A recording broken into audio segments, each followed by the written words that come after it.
Boa noite a todos, sejam todos muito bem-vindos à Fundação Alexandre de Guzmán, FUNAG. Buenas noches a nuestros hermanos hispanohablantes y muy buenas noches al don Carlos Sánchez Berzaín, director ejecutivo del think tank Inter-American Institute for Democracy. Es un gran honor tenerlo con nosotros. Si no le molesta, voy a hacer su presentación, don Carlos, en portugués para los que nos escuchan acá desde Brasil y que quizás no lo conozcan también, y después volvemos al español, si está bien para usted. Com muito gusto, muitas graças. Muchas gracias. Bom, só para aqueles que não conhecem, Dom Carlos Sánchez Berzaín é diretor executivo do Instituto Interamericano para a Democracia, que é um think tank norte-americano com sede em Miami, que há muitos anos atua em favor da democracia nas Américas. Ele é professor, já é boliviano, nascido em Cochabamba. Dom Carlos é advogado, especialista em direito constitucional, ele é mestre em ciência política, também tem um mestrado em sociologia, ele é membro fundador do Ateneu Jurídico da Bolívia, é professor de direito constitucional e de direito internacional público. Ele também foi catedrático na Universidade de Salamanca, ministrava análise política no mestrado dessa universidade, em consultoria de imagem e consultoria política. Também ministrou aulas na Universidade também espanhola Camilo José Cela, de Madrid. Ele, na Bolívia, teve altíssimos cargos, foi ministro de Estado em 5 ocasiões, foi ministro da Presidência da República em 2 ocasiões, foi ministro de governo também 2 vezes, ministro da Defesa, isso nos 2 mandatos do presidente Gonçalo Sánchez de Losada, de 1993 a 1997, e depois no início dos anos 2000. Como ministro de governo, nos anos 90, ele liderou a luta contra o narcotráfico na Bolívia por mais de 3 anos. Também foi deputado nacional por Cochabamba de 97 até 2002, exerceu as funções naquela época de líder da bancada no Congresso boliviano e líder da oposição parlamentar.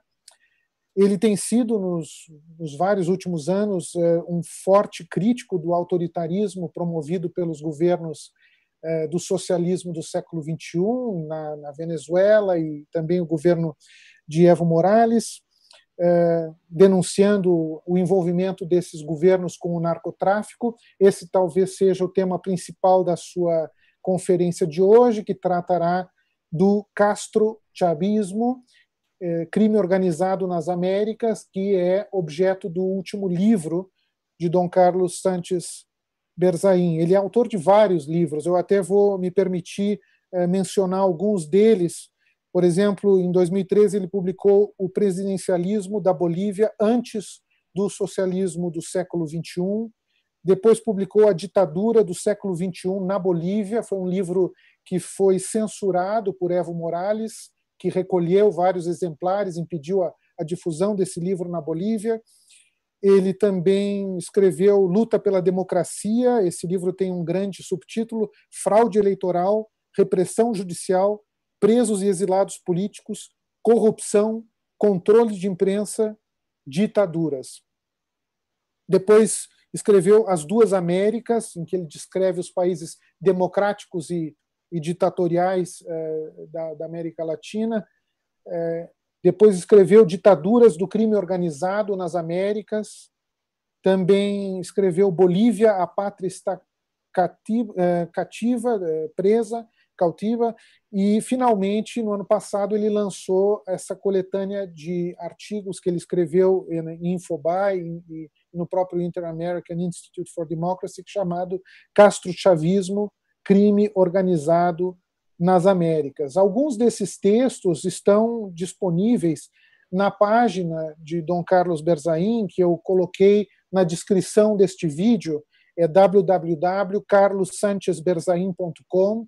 É uma página que tem muitíssimos artigos, vídeos, conferências, entrevistas. Eu recomendo vivamente que visitem. E outra página que também contém material muito útil sobre o pensamento e os escritos de Dom Carlos Sánchez Berzain é a do próprio Instituto Interamericano para a Democracia. Eu também coloquei o link desse think tank na descrição desse vídeo. Feita essa breve apresentação, eu tenho feito para os brasileiros que nos assistem sempre o esclarecimento de que os nossos convidados não recebem nenhum tipo de remuneração. Dom Carlos Sánchez Berzain tampouco receberá qualquer tipo de pagamento por sua doação, do seu tempo, do seu conhecimento. Eu, infelizmente, tenho que fazer esse esclarecimento porque nós continuamos recebendo uma série de consultas de repórteres sobre esse tema. Parece que não ficou suficientemente claro nas várias vezes que eu já tenho declarado isso publicamente, mas então eu reitero enfaticamente que nenhum dos nossos convidados, dos mais de 300 participantes na atual gestão na FUNAG, receberam qualquer tipo de remuneração para proferir as suas conferências, participar dos seminários e eventos da Fundação. Como sempre, os nossos ouvintes e espectadores poderão fazer perguntas ao nosso convidado por e-mail, para o e-mail debates@funag.gov.br. Ou podem fazer essas perguntas em português, que eu as traduzirei para o espanhol. Nós, no dia de hoje, faremos o evento em espanhol. Peço compreensão dos brasileiros que estão assistindo, e depois colocaremos as legendas para o português nos vídeos do evento.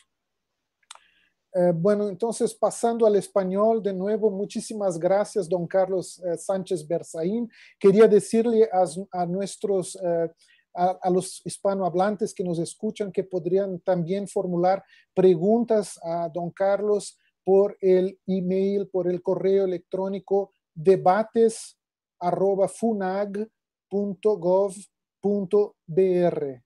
Y nosotros las plantearíamos después de la ponencia inicial de don Carlos. Entonces, a partir de ahora, si no le molesta, don Carlos, la palabra es suya para hacer su presentación inicial y después pasaríamos para las preguntas del público. Muchísimas gracias. Gracias, muy amable. Quiero agradecer a la Fundación Gusmão, a la Cancillería de Brasil, a Itamaraty. Quiero agradecer a las instituciones del gobierno federal de Brasil que auspician esta conferencia, y al Inter-American Institute for Democracy, desde cuyo salón de honor estoy yo ahora dando esta conferencia. El tema de hoy día es el castrochavismo, el crimen organizado en las Américas. Ese es el título de mi libro más reciente, publicado el año pasado, que está traducido al inglés y que refleja una entidad sobre la cual ahora vamos a conversar. Primero, para hablar del castrochavismo, hablemos de la denominación. ¿Qué es el castrochavismo? ¿A qué corresponde esta denominación? El castrochavismo es un neologismo de los apellidos Castro y Chávez. Castro por Fidel Castro, el dictador más notable y más importante en las Américas de la segunda década del siglo XX, y Hugo Chávez, el dictador más notable de las Américas en lo que va del siglo XXI. Son Fidel Castro y Hugo Chávez quienes construyen y quienes han dejado como legado este instituto criminal que se llama el castrochavismo y que voy a describir a lo largo de esta conferencia. El concepto de castrochavismo describe el sistema de crimen organizado transnacional que usurpa el poder político en Cuba, Venezuela, Nicaragua, Bolivia, lo hizo en otros países, y que debe ser tratado como una estructura de delincuencia organizada y no como un proceso político.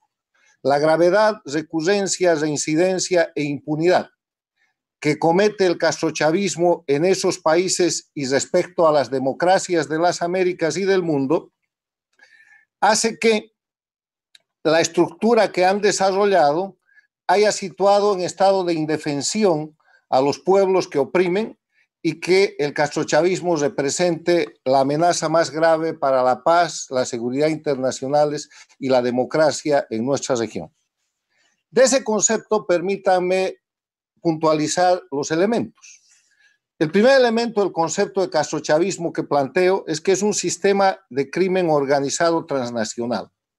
Esto es una organización que está descrita perfectamente en el marco de lo que es la Convención de Palermo sobre delincuencia organizada transnacional. Es un grupo de 4 o más personas que están organizadas e interconectadas internacionalmente para cometer delitos graves. Pero ese sistema de crimen organizado transnacional, en el caso del castrochavismo, usurpa el poder político. O sea, ha tomado el poder político y controla determinados estados, desde los cuales, detentando indebidamente el poder, amenaza a los otros estados y comete crímenes y delitos a diario sobre los ciudadanos a los que oprimen. El otro elemento del concepto es que ese sistema de crimen organizado debe ser tratado como lo que es, como una estructura delictiva y no como un proceso político, porque vamos a ver a lo largo de toda la explicación y la referencia de todos los hechos que podemos observar en la realidad objetiva, que lo que hace el castrochavismo es utilizar la política, el pretexto de la ideología, las posiciones progresistas o de izquierda para disfrazar permanentemente las acciones criminales que comete a diario en contra de las poblaciones a las que oprime y en contra del sistema internacional y de países específicos en nuestra región. Ese mismo concepto plantea los efectos que el castrochavismo produce tanto en las sociedades que controla como en la comunidad internacional. El primer efecto es la gravedad, recurrencia, reincidencia e impunidad de los crímenes. Hay una situación en la cual prácticamente se ha institucionalizado la comisión de delitos.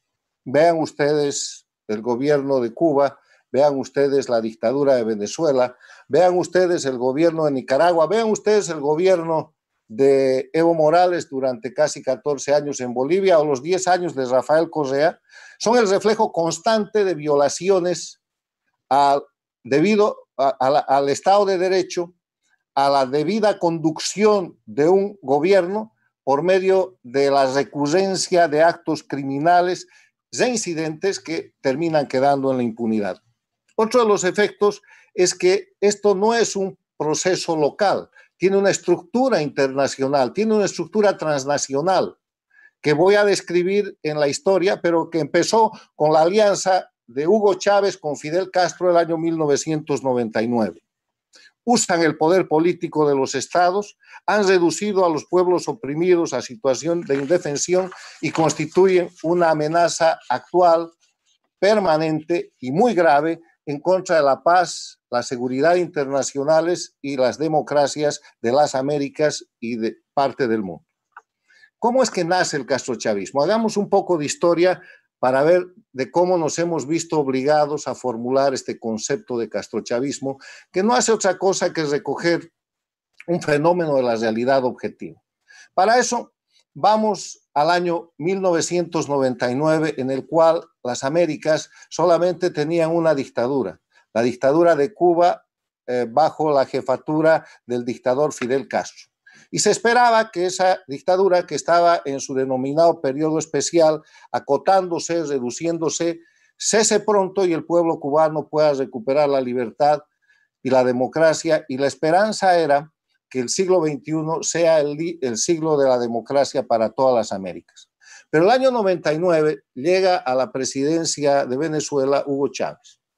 Y Hugo Chávez de inmediato corre a asistir al único dictador de la región, a Fidel Castro, y le da dinero, le da petróleo, y juntos recrean de manera subrepticia, de manera encubierta al principio, la reactivación del castrismo, que para entonces tenía 40 años de cometer crímenes en toda la región.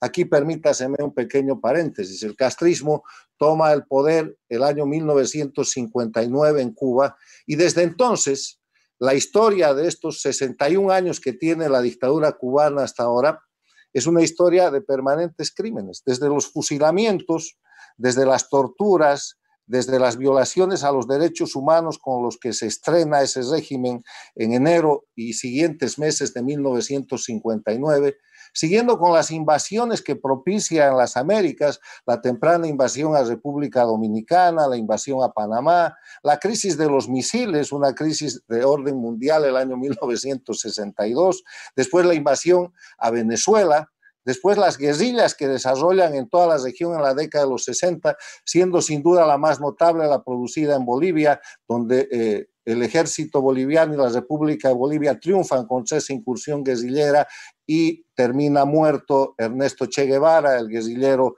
que fue a invadir Bolivia. La década de los 70 es una década caracterizada por la agresión también de Cuba a la paz y seguridad internacionales.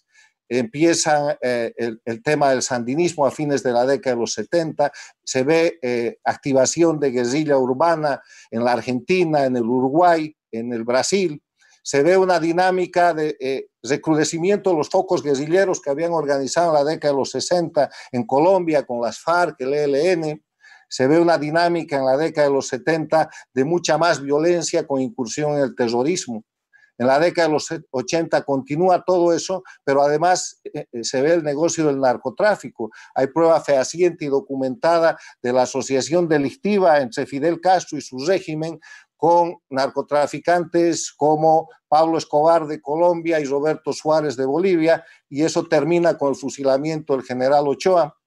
O sea, estoy haciendo esta pequeña descripción para decir que al año 1999, Cuba, la dictadura que durante 40 años había ensangrentado la región y el mundo, porque va más allá de la región americana, llega en un estado de agotamiento porque el año 1989 había caído el muro de Berlín y el 25 de diciembre de 1991 se había disuelto la Unión Soviética. Entonces había quedado sin ninguna fuente de financiamiento, sin ningún soporte económico la dictadura cubana, y se reducía y estaba a punto de desaparecer cuando llega Hugo Chávez el año 1999 y reactiva toda esa capacidad criminal que había asolado a la región y al mundo por todo ese tiempo, desde 1959, y la reactiva de una manera subrepticia, de una manera encubierta. Pero los efectos en el siglo XXI se empiezan a ver muy pronto. En Argentina, cosa que no sucedía desde hace mucho tiempo, renuncia y es forzado a la renuncia y cae derrocado prácticamente el presidente de la Rúa. Después se produce el derrocamiento del presidente Yamil Mahuad en el Ecuador. El año 2003, en octubre, se derroca al presidente Sánchez de Lozada en Bolivia. Después se produce el derrocamiento del presidente Gutiérrez en el Ecuador. Y después se produce un hecho muy notable del que a veces recordamos poco, y es un derrocamiento en la Organización de Estados Americanos, donde el expresidente de Costa Rica, don Miguel Ángel Rodríguez, que era secretario general recién electo y empezando su gestión en la Organización de Estados Americanos, es acusado de unos delitos que después se demuestran que eran falsas acusaciones en su país, va a defenderse, es detenido y la Secretaría General de la OEA queda cesante, lo que permite que Chávez avance y se empodere en la Organización de Estados Americanos, poniendo en funciones a Miguel Insulza, que administraría la Organización de Estados Americanos con resultados tenebrosos por 10 años entre el año 2005 y el año 2015. O sea, el castrochavismo empieza muy lentamente, empieza a reproducir toda la técnica de subversión, de sedición, de conspiración, de crimen organizado, de activación de guerrillas, de activación de confrontaciones sangrientas en los diferentes países de la región, empezando el siglo XXI. Y eso lleva a que se empoderen y con el dinero de Venezuela, con el petróleo de Venezuela, empiecen a tomar el poder en la región los grupos de un instrumento muy importante del castrismo, que hoy día es instrumento del castrochavismo, que se llama el Foro de Sao Paulo. El Foro de Sao Paulo, como ustedes recordarán, se organiza el año 1990 precisamente por la caída del muro de Berlín y precisamente porque estaba implosionando y se estaba deshaciendo la Unión Soviética. Y el triunfo del capitalismo sobre el comunismo era definitivo. En ese sentido, el Foro de Sao Paulo es una iniciativa y es una creación de Fidel Castro, del castrismo, que va al Brasil, a Sao Paulo, donde estaba la base de organización más importante que podía tener en ese momento los brazos del castrismo en América Latina, el Partido de los Trabajadores, y allí se organiza con partidos de izquierda, con organizaciones progresistas, pero también con grupos guerrilleros y grupos terroristas como las FARC, el ELN y otras organizaciones.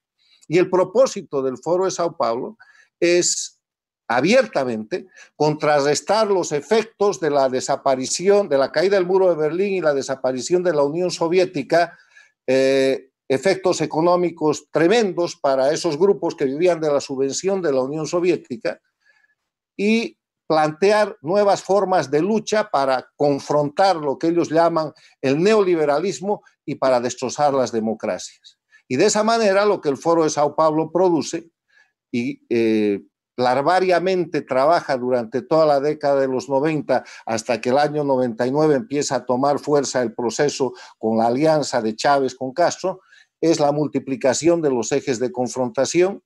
Abandonan el eje de confrontación ideológico del capitalismo con el comunismo por la derrota del comunismo y por la desaparición de la Unión Soviética, y multiplican los ejes de confrontación y empiezan a utilizar el indigenismo, el sexismo, el regionalismo, el feminismo, el ecologismo, todo lo que les sirva, todas esas potencialidades que hemos visto desarrollarse en el siglo XXI, manejadas como instrumentos políticos de confrontación por parte del castrochavismo. Ahora, el castrochavismo, en su origen, empieza presentándose como un movimiento bolivariano.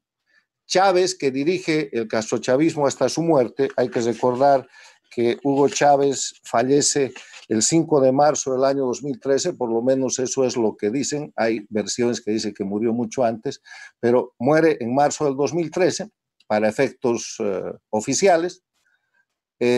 Hugo Chávez dirige este proceso desde el principio y lo presenta primero como un movimiento de la Alianza para la Soberanía de los Pueblos, lo presenta como un movimiento bolivariano.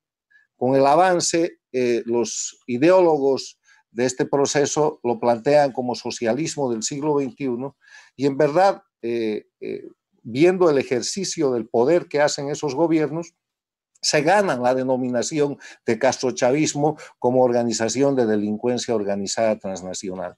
El castrochavismo es una denominación que no le gusta al socialismo del siglo XXI. El castrochavismo es una denominación que no le gusta a los grupos políticos que se quieren presentar como progresistas o como de izquierda para ejercer en el poder o en la búsqueda del poder actos criminales con los cuales pretenden mantenerse impunes a partir de disfrazarlos de acciones políticas o de acciones políticas del gobierno que controlan.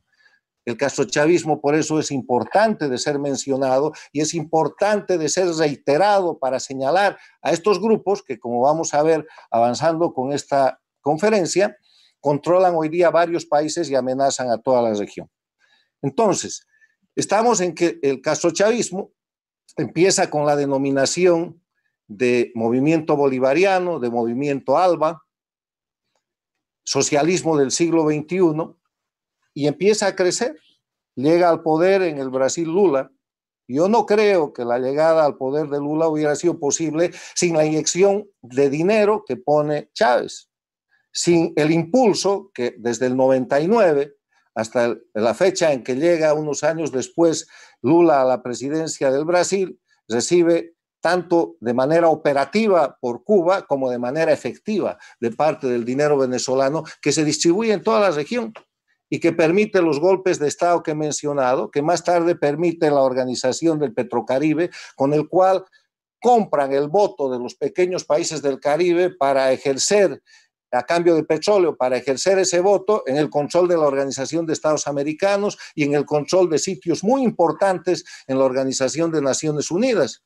Hacen sindicatos de votantes con los votos que controlan en el Caribe y en las Américas y llegan a poner a Cuba como miembro del Comité de Derechos Humanos de las Naciones Unidas con sede en Ginebra. Llegan a poner a Venezuela como miembro no permanente del Consejo de Seguridad de las Naciones Unidas, sitio que después le dan a la Bolivia de Evo Morales. Llegan a poner a Venezuela ahora mismo en el Consejo de los Derechos Humanos de las Naciones Unidas, controlando por medio del petróleo, por medio de la compra de voluntades, como se ve claramente en el caso del Petrocaribe y se ve en la región latinoamericana, ese tipo de respaldo. En ese sentido, la expansión del movimiento bolivariano, la expansión del socialismo del siglo XXI, del castrochavismo, llega a un punto en el cual prácticamente controlan toda América Latina. Y en determinado momento, el líder de América Latina es Hugo Chávez, antes de su muerte. Ese liderazgo, con el fallecimiento de Hugo Chávez, pasa muy convenientemente a manos de Cuba. Y el liderazgo de la América Latina, después de marzo del 2013, en que muere Hugo Chávez, en manos de Cuba, se va consolidando con la apertura que ellos fuerzan a hacer a la región y termina de consolidarse con el cambio de la política exterior de los Estados Unidos, primero en la Cumbre de las Américas de Panamá y después con las reaperturas de relaciones diplomáticas y la visita del presidente de los Estados Unidos a Cuba. Si hay un liderazgo en lo que va del siglo XXI, en estos 20 años, en la América Latina, es el liderazgo del castrochavismo. Primero de la mano de Hugo Chávez y después de la mano de los Castro. Hoy día esa situación está en decadencia, esa situación está decreciendo, pero no han dejado de representar una amenaza que vamos a considerar más adelante.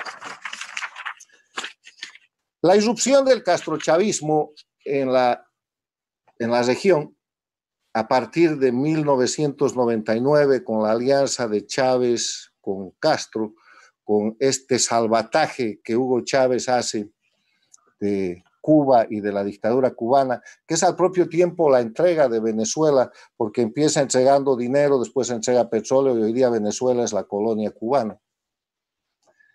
Produce un efecto en las Américas y el efecto es que se configuran dos Américas, que es el título de uno de mis anteriores libros, como se mencionaba en la presentación. Dos Américas que no tienen que ver con el norte o con el sur, que no tienen que ver con la cuestión cultural de la América Latina o de la América anglosajona, que no tiene que ver ni siquiera con la cuestión económica de la América del primer mundo y la América de países en desarrollo. Una América que tiene que ver con las características de la condición de vida y organización social y política de los países. Una América dictatorial, que es hoy día una América castrochavista criminal y una América democrática. El eje de confrontación en el siglo XXI, en la región, en las Américas en general, está dado por el choque entre las dictaduras y la democracia. Las dictaduras que agreden y que crecen a costa de la democracia en la primera década y hasta la mitad de la segunda década del siglo XXI y que después empiezan a decrecer.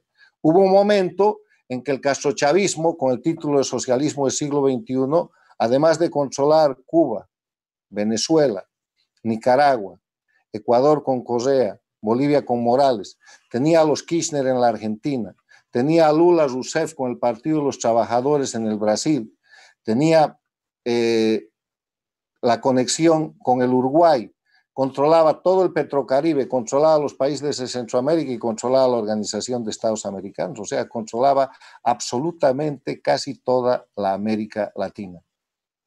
Esa América Latina que fue perdiendo condiciones de democracia y que fue estableciendo sistemas dictatoriales bajo sofismas, bajo farsas, bajo mentiras que eran planteadas y que fueron transmitidas, con las cuales casi se llega a convencer a la sociedad y que servían de propaganda internacional.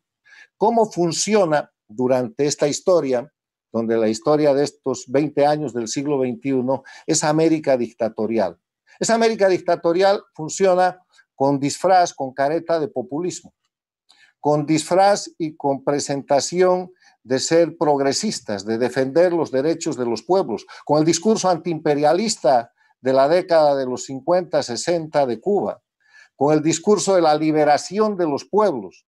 Funciona en un sentido de buscar la exacerbación de lo popular, generando gobiernos centralistas, generando gobiernos estatistas y generando la concentración del poder en una persona o un grupo de personas, violentando todos los principios de las organizaciones republicanas y democráticas, cambiando y alterando constituciones o cambiando y alterando leyes, como lo hacen en Venezuela. Venezuela es el primer país en sufrir el cambio y la suplantación de su constitución. Hay que recordar a Hugo Chávez el año 99 diciendo juro sobre esta moribunda constitución y después suplantar esa constitución para crear la República Bolivariana de Venezuela. Utilizan el mecanismo de las asambleas constituyentes, violando y suplantando la estructura constitucional de muchos países. Así lo hacen en Ecuador, con la constituyente que se organiza para crear una constitución a la medida de Correa, que todavía sigue vigente, y así lo hacen en Bolivia, donde se suplanta y se pone en cautiverio la República de Bolivia hasta hoy día, y se crea el Estado plurinacional en febrero, el 9 de febrero del año 2009, a partir del cual Evo Morales se constituye en el poder hegemónico y asienta la dictadura que ya había estado formando. Para el tema de Bolivia, si podemos señalar una fecha en la que se institucionaliza la dictadura en Bolivia, es la fecha en la que se promulga la constitución del Estado plurinacional, que a través de muchas falsificaciones, suplantaciones, falsedades, con más de 6 masacres, con muertos, con asesinatos, con persecución política, con exilio político, aprueban y falsifican esa constitución que todavía hoy día rige en Bolivia y que se llama la Constitución del Estado Plurinacional y que nos permite afirmar que en Bolivia salió el dictador, pero hasta hoy día no salió la dictadura y que hoy día el sistema dictatorial del castrochavismo está intacto mientras esté vigente la Constitución del Estado Plurinacional. Describiendo esa metodología del castrochavismo, el socialismo del siglo XXI, para suplantar la democracia y para alentar y dominar esa confrontación de las dos Américas, entre la dictadura, la América dictatorial y la América democrática, permítame recordar algunas de las instituciones dictatoriales que se crean durante este siglo. Primero, se disfrazan esas dictaduras de democracias. Para eso, además de suplantar las constituciones y las leyes, se crea un sistema que yo he denominado de dictadura electoralista. ¿Qué es una dictadura electoralista? Es una dictadura en el pleno sentido de que se trata de un gobierno que ejerce el poder por la fuerza, que ejerce el poder suplantando las instituciones de la democracia, que ejerce el poder indefinidamente, que concentra los órganos de poder del Estado en una sola persona o un solo grupo de personas, que tiene perseguidos políticos, que tiene presos políticos y que tiene exiliados políticos, pero para que eso no sea visto como dictadura, hacen elecciones. Pero hacen elecciones en las cuales todo está bajo el control y dominio de la dictadura, y por eso se llama dictadura electoralista. La característica de esa dictadura electoralista es que hacen elecciones, pero en las elecciones se vota, pero no se elige. Y así son las elecciones de Venezuela por mucho tiempo, así son las elecciones de Bolivia, hasta que el año pasado, en octubre, se descubre en infraganti, en tiempo real, la falsificación y el fraude electoral de Evo Morales, que en consecuencia de eso renuncia, después de una lucha intensa de la resistencia civil del pueblo boliviano. Así es el proceso en Ecuador, así es el proceso en Nicaragua, así son los procesos de los regímenes dictatoriales que el castrochavismo instala con falacia, con mentira de ser democracias populares o populistas y que en verdad son dictaduras electoralistas. En esas dictaduras electoralistas se crea otro concepto que es muy importante, que hemos aportado al estudio de la ciencia política, que se llama oposición funcional. ¿Qué es la oposición funcional? La oposición en sí misma es un grupo político que en el marco de la democracia disputa la toma del poder y que a través de elecciones libres y limpias tiene la posibilidad de acceder al poder. Eso es la oposición.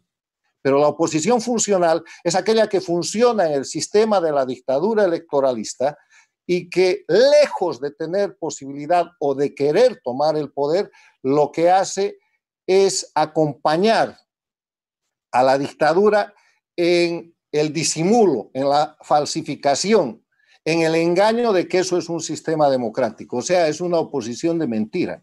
Es una oposición que está limitada a los cánones y a los parámetros que pone la dictadura, que tiene beneficios importantes, como se pueden ver en Bolivia, en Ecuador, en Nicaragua, en Venezuela, en el lugar donde han pisado y han instalado estas dictaduras y tienen oposición funcional, porque ese es un elemento esencial de las dictaduras electoralistas del castrochavismo, pero no tienen ánimo de tomar el poder y más bien son uno de los elementos fundamentales para sostener la dictadura electoralista, engañando a la opinión nacional y a la opinión internacional de que ahí hay democracia porque hay elecciones.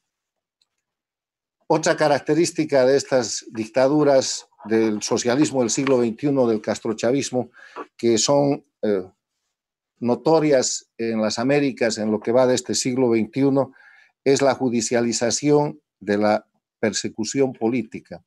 Se apoderan de todos los poderes u órganos del Estado, pero fundamentalmente el poder judicial.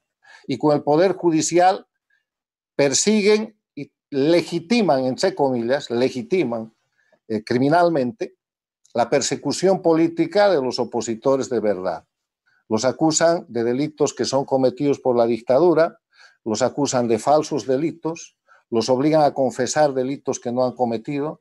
Ahí nacen los presos políticos, vienen las torturas, pero toda la persecución política que hace el castrochavismo en Cuba, en Venezuela, en el Ecuador de Correa, en la Bolivia de Evo Morales y en la Bolivia de hoy día todavía, en Nicaragua con Ortega, está hecha por jueces que se llaman infames y que aplican leyes infames, que son las leyes dictadas por unas asambleas o por unos congresos que están absolutamente al servicio del poder dictatorial. El otro tema que maneja es el asesinato de la reputación, el character assassination, que es destrozar la imagen, la personalidad de los opositores de verdad o de los potenciales líderes que luchan contra las dictaduras. Escándalos de todo tipo, acusaciones falsas, judicialización de las acusaciones y el manejo del sistema transnacional que tienen en las redes sociales, la falsificación de información y el manejo de la prensa que ellos manejan, porque un elemento adicional es el control absoluto de prensa y la ausencia de prensa libre. Pero hay un elemento que es también característico del castrochavismo y de este socialismo del siglo XXI que sirve para disfrazar de política el crimen organizado. Y este elemento es el que los pone absolutamente al descubierto en su naturaleza criminal. Y es que construyen narcoestados. Es que Cuba, Venezuela con Chávez y Maduro, Nicaragua con Ortega, Bolivia con Evo Morales, Ecuador con Correa y todos los países por los cuales ha pasado el castrochavismo temporariamente o se mantiene asentado allá, tienen algo que ver con el narcotráfico y con la corrupción a nivel transnacional. En el tema del narcotráfico, hoy día Venezuela es el hub, es el eje del narcotráfico, de la cocaína producida por las FARC y el ELN en Colombia y la producida por los sindicatos cocaleros de Evo Morales en Bolivia. Es tan grande esa situación y esa amenaza que hay operaciones de fuerzas multinacionales donde participa la Gran Bretaña, España, Estados Unidos, varios países de América, Colombia, Brasil, en el Caribe para frenar esta situación del narcotráfico que tiene al narcoestado de Venezuela como hub, nutrido por el narcoestado de Bolivia de Evo Morales, con la cocaína de las FARC y del ELN que amenazan la democracia de Colombia y que trabaja con los narcoestados de Cuba, que es el narcoestado jefe y la dictadura jefe en este grupo, y la dictadura de Nicaragua.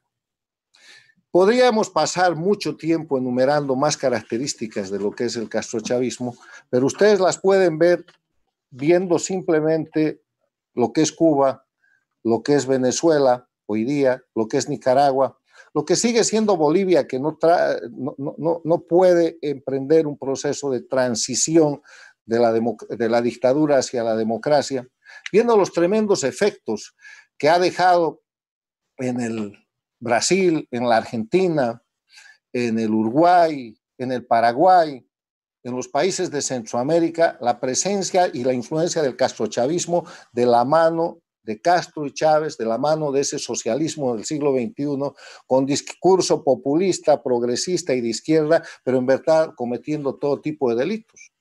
Más allá del narcotráfico, delito de lesa humanidad, recordemos simplemente para matizar este tema, las características del castrochavismo, el tema del lavallato. El lavallato no hubiera sido posible sin el gobierno de Lula y sin la participación directa de Lula y del Partido de los Trabajadores.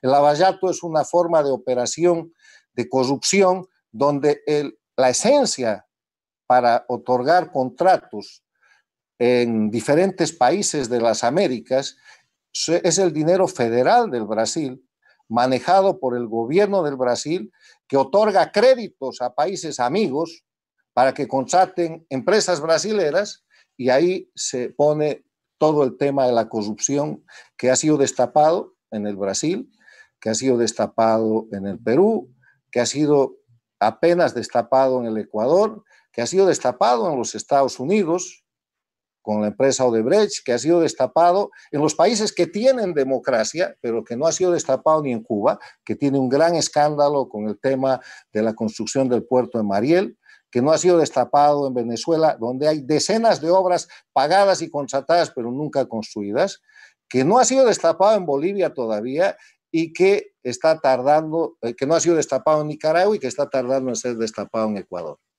Por eso cuando digo que el castrochavismo es crimen organizado transnacional, estoy refiriéndome a los actos del día a día de lo que se llaman los gobiernos de izquierda o progresistas de Cuba, Venezuela, Nicaragua, el gobierno de Evo Morales en Bolivia o el gobierno de Rafael Correa, o los gobiernos de los Kirchner en la Argentina o los gobiernos de Lula en el Brasil. Simplemente permítame se me agregar sobre este tema que son gobiernos que, además de hacer desaparecer la democracia, han institucionalizado el crimen como mecanismo y como instrumento de gobierno. Quiero recordar que para que haya democracia, de acuerdo a la Carta Democrática Interamericana, aprobada en Lima el año 2001, tienen que haber 5 elementos esenciales. Primero, la libertad y el respeto a los derechos humanos y a los derechos fundamentales. Segundo, el acceso al poder y su ejercicio con sujeción al Estado de Derecho, que quiere decir el respeto de la ley. Tercero, la división e independencia de los poderes públicos. Cuarto, las elecciones libres, limpias, periódicas, basadas en el voto universal y secreto, que ha desaparecido en Venezuela, que no existe en Cuba desde el 59, que no existe en Nicaragua y que tampoco existe en Bolivia. En Bolivia no hay voto universal y secreto. En Bolivia el voto de determinada gente que está ubicada en los focos de votación del castrochavismo de Evo Morales vale más y en las ciudades vale menos. Hay gente que llega a la Asamblea o al Congreso por mandato de la Constitución castrochavista y que tiene más derechos que el resto de los ciudadanos y que tiene menos obligaciones. Así hacen desaparecer el voto universal. Y el quinto elemento es la libre organización política. Donde ustedes vean que cualquiera de estos elementos falta, o donde ustedes vean que hay presos políticos, o donde ustedes vean que hay exiliados políticos, ya no hay democracia y hay que denunciarlo. Y si eso lo vemos en las Américas, ciertamente ahí está presente el castrochavismo, este proceso que mantiene dividida a la región en 2 Américas. Una América democrática, que gracias a Dios en los últimos años ha ido creciendo, ha ido recuperando espacio. El cambio de la política exterior de los Estados Unidos ha sido muy importante para eso.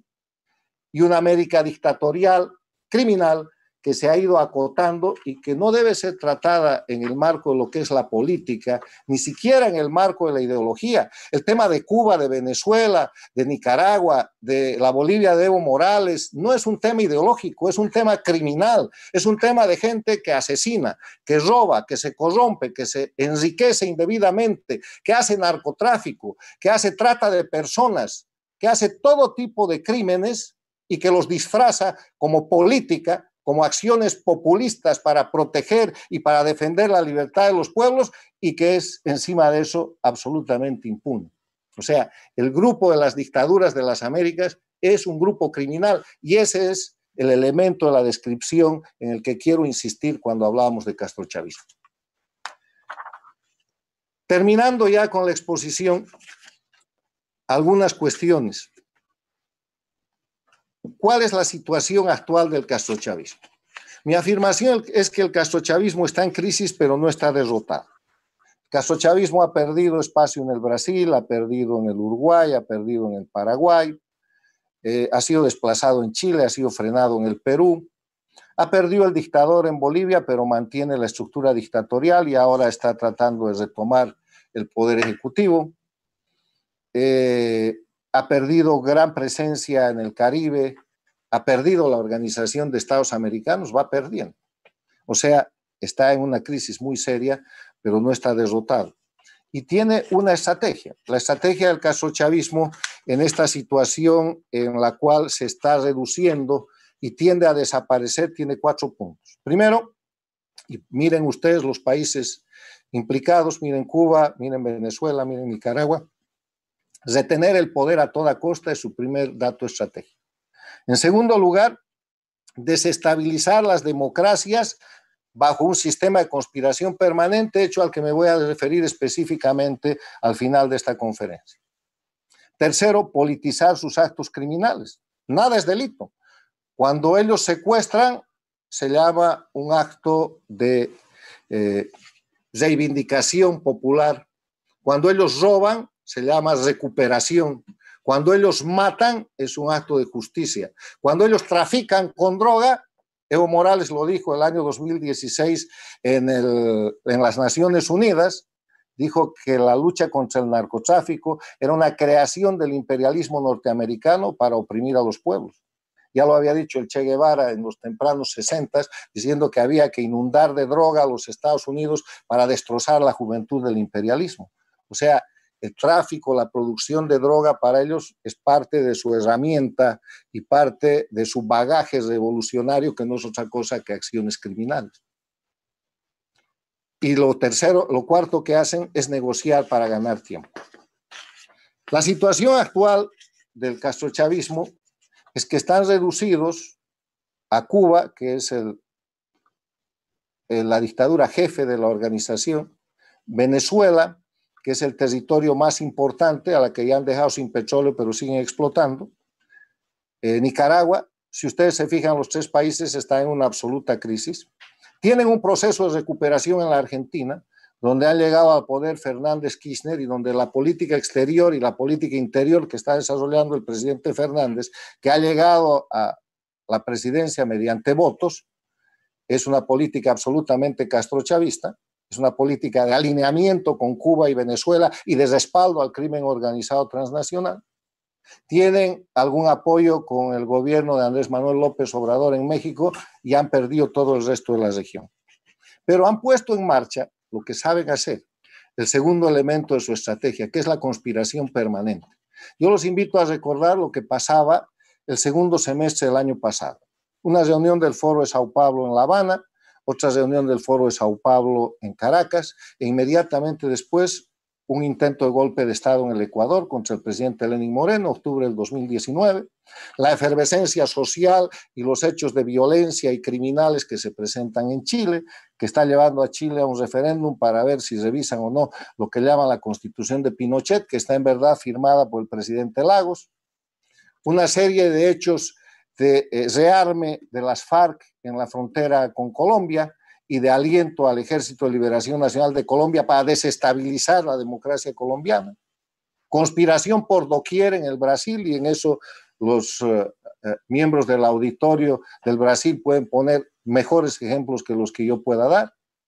Desestabilización en países de Centroamérica, y estaban en un proceso además confesado, porque sale a la opinión pública el dictador Maduro y dice que la reunión del Foro de Sao Paulo de Caracas está dando resultados, y lo dice después de todos estos hechos que acabo de describir.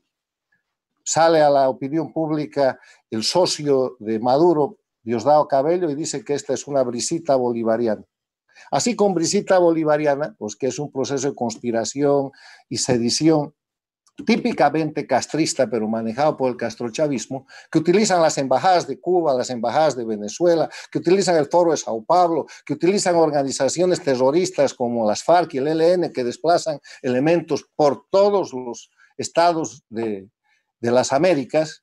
Así llega la pandemia del coronavirus. Y en la pandemia del coronavirus, el castrochavismo ajusta su estrategia para utilizar el tema de coronavirus e incentivar mucho más el proceso de sedición y conspiración contra las democracias en las Américas. Y lo estamos viendo. El coronavirus es una calamidad mundial. Nadie estaba preparado para reaccionar a esa situación. Hay gobiernos que reaccionan mejor que otros. Hay diversos tipos de políticas que se asumen en democracia para eso y que podrán ser juzgadas bien o mal cuando haya pasado la pandemia. Pero en el curso de la pandemia donde estamos, el castrochavismo notoriamente levanta el pretexto de la pandemia para tratar de desestabilizar y derrocar gobiernos, agregados a otros elementos que crean crisis política, crisis social, crisis de salud y crisis económica en los países de la región. Ese es un caldo de cultivo muy favorable a la conspiración que sabe hacer el castrochavismo, y yo me atrevería a decir que hoy en día hay dos países en los cuales hay golpes de Estado del castrochavismo en curso. Uno es Bolivia y el otro es Ecuador. Me atrevería a decir que hay países bajo un alto nivel de desestabilización por parte del castrochavismo. Eso está en Brasil, eso está en Colombia, eso está en Chile, que en cuanto pasen estas cuarentenas va a ser de nuevo acosado y asolado por estas maniobras castrochavistas. Y el resto de los países están amenazados en un nivel muy importante, porque esta es una política transnacional para sobrevivir. Porque el castrochavismo va a hacer sobrevivir o busca hacer sobrevivir las dictaduras que le quedan en Cuba, Venezuela y Nicaragua, mostrando y falsificando información en esos países y sacando el problema fuera de los países y deteriorando y desestabilizando las democracias de la región. Concluyo estableciendo unas cuantas recomendaciones respecto a este tema que lo he planteado grosso modo. Y las recomendaciones o conclusiones que planteo es, primero, que es muy importante la identificación del enemigo, la identificación del adversario. Hay países en los cuales, por el orgullo nacional o por política, cuando se producen estos procesos de desestabilización, los gobiernos y las autoridades tienden a sostener que ese es un proceso nacional. Y no es así. Ningún proceso de desestabilización en ningún país de la región americana, podría incluir algunos países de Europa, pero no es el tema, se produce sin la participación del castrochavismo, participación activa, con estrategias, con elementos, con personal, con dinero. Sucede en Bolivia, sucede en Ecuador, sucede en el Brasil, sucede en Colombia, sucede en todas las Américas donde hay gobiernos democráticos, porque esto es parte de la estructura de la delincuencia organizada transnacional castrochavista para sostener sus regímenes dictatoriales. O sea, mi primera conclusión y recomendación es identificar al adversario, no darle la posibilidad de pasar desapercibido. Hay que señalar al castrochavismo como operador de los procesos de sedición y conspiración en todos y cada uno de los países democráticos de la región. Y hay que señalar a Cuba como el jefe de ese proceso y a Venezuela, Nicaragua, junto con las FARC y otros grupos irregulares y terroristas como los operadores. La segunda recomendación es que hay que estar convencidos y hay que difundirlo y plantear esto en el nivel internacional, que el castrochavismo es una organización de delincuencia organizada transnacional, no es un proceso político. No hay ideología en Cuba, no hay ideología en Venezuela ni en Nicaragua que valga para justificar el narcotráfico, el terrorismo, la corrupción, los asesinatos, las torturas, el crimen organizado que ellos cometen. Eso no es política, eso es delincuencia y así tiene que ser señalada. La tercera conclusión es que es importante que los gobiernos y países y pueblos de las democracias de las Américas sepan que la manera de cesar con esta amenaza permanente es ayudar a devolver la democracia a Cuba, Venezuela y Nicaragua. Ayudar a que Bolivia transite hacia la democracia, porque en Bolivia cayó el dictador, pero la dictadura sigue. Ayudar a que el Ecuador complete esa transición a la democracia que le está resultando tan dura, y proteger y blindar las democracias del resto de los países de la región, de Colombia, del Brasil, de Chile, de la Argentina, que hoy día está bajo grave amenaza, del Uruguay, del Paraguay, de México, de Centroamérica, de la amenaza del castrochavismo, que está trabajando y que tiene cuantiosas cantidades de dinero, es lo que más tiene, dinero que antes venía de Venezuela, del petróleo, después de la corrupción que sigue viniendo, pero que hoy día viene del narcotráfico para desestabilizar las democracias y asolar a los pueblos de las Américas. Esta es la exposición, les agradezco mucho por su tiempo y quedo a sus órdenes para preguntas que ustedes deseen hacer. Muchísimas gracias, don Carlos Sánchez. Es realmente muy rico para nosotros escuchar una voz que tan claramente hace ese tipo de denuncias, de vinculaciones entre el castrochavismo y el crimen organizado. Lamentablemente en Brasil eso no es muy común de escuchar, ni siquiera en la academia, en la universidad. Las universidades de Brasil suelen estudiar esos gobiernos del socialismo del siglo XXI sin la vinculación que existe evidentemente con el crimen organizado, y también cuando estudian el crimen organizado transnacional, el narcotráfico, tampoco lo vinculan con el castrochavismo, así que es muy útil tener esa visión. Tenemos una voz aislada reciente de un periodista investigativo que creo que usted lo conoce, que es Leonardo Coutinho. Él ha escrito un libro reciente, el resultado de una muy interesante investigación que hizo en más de 1000 páginas de documentos, en más de 100 entrevistas que hizo con desertores del chavismo, por ejemplo, que es este libro, Hugo Chávez, El Espectro, ¿no? No sé si usted lo... Creo que usted lo conoce. Usted puede encontrar en ese libro, embajador, un capítulo que se llama El Puente de la Cocaína. Y en ese capítulo, la investigación a través de testigos de primera mano y de declaraciones hechas por el periodista Coutinho demuestra que la cocaína producida por los sindicatos cocaleros de Evo Morales era transportada en aviones de la Fuerza Aérea Boliviana oficialmente desde el aeropuerto del Chimoré en Bolivia al aeropuerto presidencial de Caracas. Inclusive ahí está la declaración de un oficial, no recuerdo en este momento el apellido, de la Fuerza Aérea Boliviana, que es testigo y que declara que él ha sido uno de los pilotos que ha transportado esa droga. O sea, Marco Antonio Rocha era el nombre. Rocha. Yo quiero hacer una precisión a mi exposición para que quede esto muy claro. Yo no estoy diciendo que el castrochavismo está vinculado a la delincuencia organizada. Yo afirmo que el castrochavismo es la delincuencia organizada transnacional. Ellos son los que manejan esta situación de delitos, porque ellos son los que detienen arbitrariamente a la gente, los que la torturan, los que la matan. Esos son crímenes muy graves y los cometen utilizando el poder político que indebidamente detentan. Ellos usurpan funciones, cambian las leyes, falsifican disposiciones que después se hacen aparecer como legales. Esos son delitos muy graves, son delitos en toda la legislación penal de cualquiera de los países de las Américas que tienen penas privativas de libertad de más de 5 años, caen en el marco de la Convención de Palermo.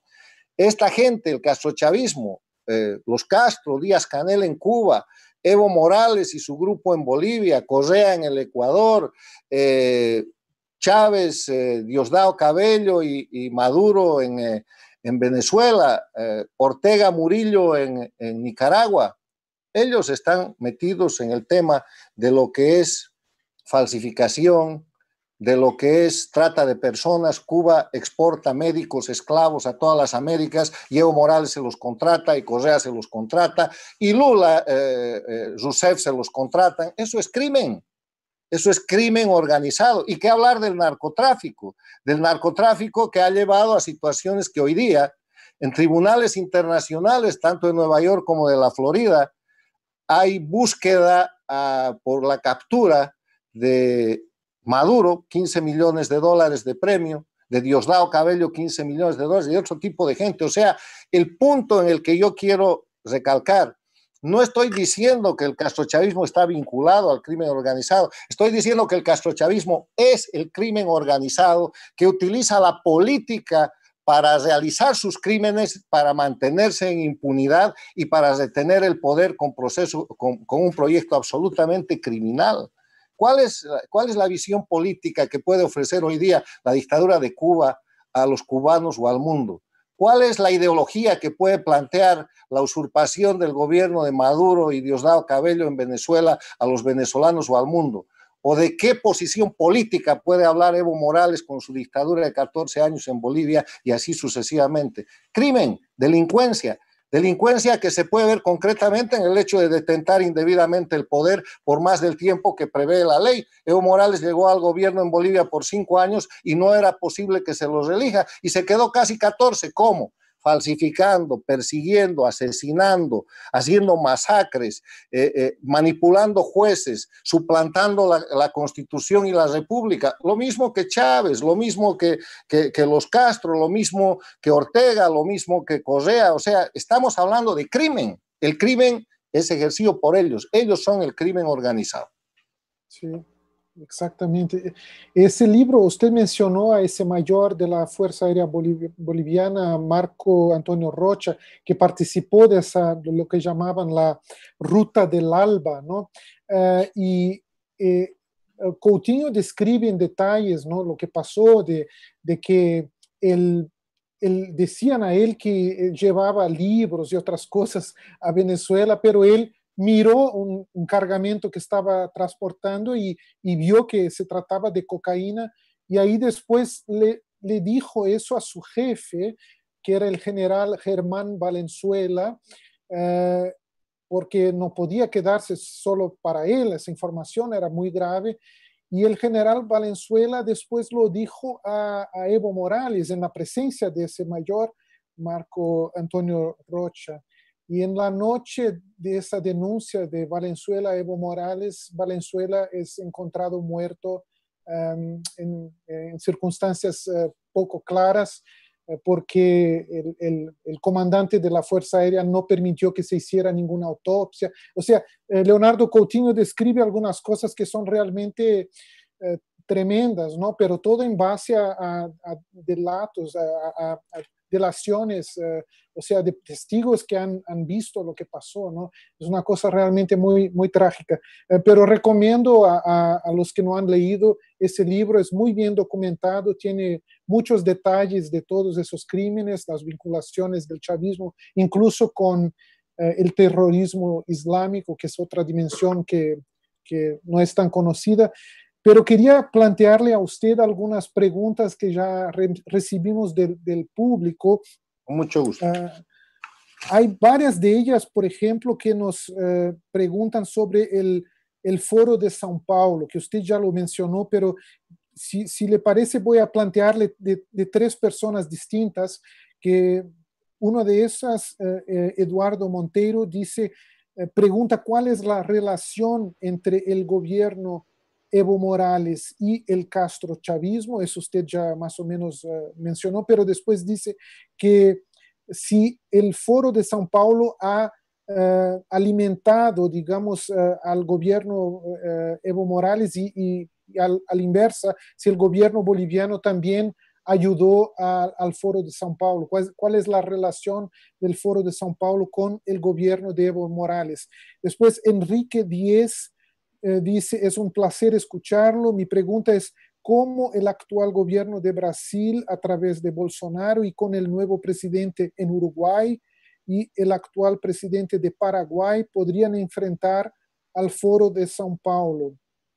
Y otra también, ese hace varias preguntas en realidad, pero Carlos López, me gustaría que usted nos hablara sobre el futuro del Foro de São Paulo y de su nuevo brazo, el Grupo de Puebla. El Foro de São Paulo es un brazo latinoamericano del movimiento comunista internacional. ¿Cuál es la relación entre el Foro de São Paulo y el castrochavismo? Usted ya lo explicó en su conferencia, pero si quiere desarrollar un poco más sobre eso. Y su última pregunta es, ¿qué podríamos hacer para combatir esta amenaza cuando la grande prensa intenta ocultarla y los académicos de izquierda que dominan las universidades en Brasil tratan de calificarla como una teoría de conspiración, una teoría conspiratoria? Perdón, yo estoy haciendo la traducción, así que, pero creo que quedaron claras las preguntas de tres, creo que son brasileños, sobre la temática del Foro de São Paulo. Si usted pudiera profundizar un poco más lo que usted ya más o menos habló en su conferencia, le agradezco. El Foro de Sao Paulo, en su creación, es un instrumento del castrismo. El Foro de Sao Paulo se crea el año 90 y se crea por la crisis que sufre el castrismo por la caída del muro de Berlín y el proceso de desaparición de la Unión Soviética. Ustedes saben que todo el castrismo se sostiene hasta entonces con las subvenciones de la Unión Soviética y se queda sin subvención. Ustedes saben que todo el proceso de conspiración en las Américas a través del castrismo de la dictadura de Cuba en los 60, 70 y 80 se producía con esos recursos. Entonces, lo que hace Fidel Castro es hacer una reunión en el Brasil donde tenía la base política más importante con el PT, con el Partido de los Trabajadores, y el año 90 hacen nacer una asociación que llama Foro de Sao Paulo, que reitero, tiene el propósito declarado de atacar a los gobiernos que llaman neoliberales, a las democracias y de tomar el poder. En ese momento el único país que estaba bajo gobierno de los miembros del Foro de Sao Paulo era Cuba, la única dictadura. Después, en el siglo XXI, han llegado a tener en determinado momento casi 20 gobiernos bajo su control y hoy día tienen 3 firmes y 2 adheridos. Los 3 firmes son Cuba, Venezuela, Nicaragua, y los que están alineados son la Argentina con Fernández Kirchner y México con López Obrador. Ahora, el Foro de Sao Paulo, durante toda la década del 90, es un foro declarativo, porque no tenía cómo funcionar, no tenía recursos. Ellos elaboran una tesis que está descrita en sus documentos, que se resume en el concepto que nunca más falte dinero para hacer política. Entonces, cuando aparece Chávez en escena en 1999, pone el dinero, y después hacen la corrupción del Lavallato, la corrupción de cada uno de los países que controlan, se meten en el narcotráfico, hoy día están en el terrorismo, tienen vinculaciones con el terrorismo de origen islámico y una cantidad de cosas para que nunca más les falte dinero, y si algo tienen es dinero. El Foro Sao Paulo es el instrumento político de la delincuencia organizada transnacional que se llama castrochavismo y que se presenta como socialismo del siglo XXI. Es un brazo operativo, es el brazo que utilizan para dar apariencia de política de izquierda, de movimiento progresista a todo este conjunto de delitos que he descrito que cometen día a día. El Foro de Sao Paulo es el autor operativo de la desestabilización del golpe de Estado contra el presidente Lenín Moreno. El Foro de Sao Paulo está presente hoy día en Bolivia, operando y conspirando con los grupos de los sindicatos cocaleros y gente de otras agrupaciones internacionales vinculados a ellos y operando desde la Embajada de Cuba en La Paz para desestabilizar este proceso que debió ser de transición y que es simplemente un gobierno interino, lamentablemente.